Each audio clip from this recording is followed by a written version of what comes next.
What's going on, guys? Ed here from Geek, and we're back with another agency, Google Ads agency roundtable. I believe this is the third one. I believe Dustin was too good for us last time and no-showed last time. Sorry, couldn't be there.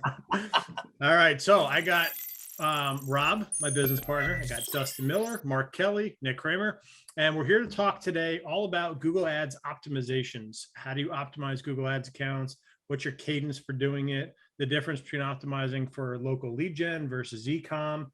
And we're also going to dip our toe into the removal of extended text ads and the wave of responsive ads that are coming our way come, I believe it's June. So let's roll into it, and let's just go around the horn and say, what's the role of campaign optimization in your business versus the build? Kind of just walk me through how you optimize, what your cadence looks like, that kind of stuff. Mark, how about you? What's the role of optimization in your business? Yeah, as Dustin noted, the launch is often a heavier lift, and then we really start with a pre-launch or post-launch check, just to sort of take a look at it 3 or 4 days later to make sure everything is copacetic and healthy. And we launch with manual bids, so we have to check to see if we bid correctly and if Google gave us the right estimates for bids. And then we just launch into a weekly optimization after that. We have two approaches. One is that we do sort of a high level review of every account to see if we're hitting the budget, if we're getting leads at the cost per lead, and try to just get a sense of whether we're getting good quality leads on them. And then we do a detailed optimization, and it varies so much based on how much ad spend there is, how large a territory they cover. If it's a fairly straightforward landscaper, plumber serving a 30-mile radius, then we're looking at a lot of negative keywords and looking at, this keyword's been clicked, 15 times and hasn't converted type of thing.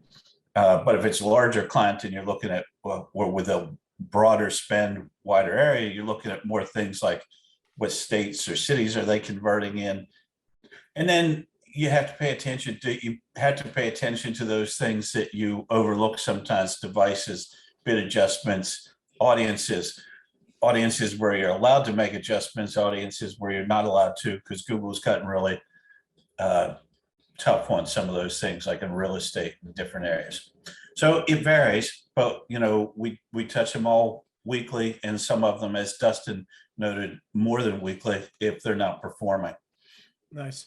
You nailed something there.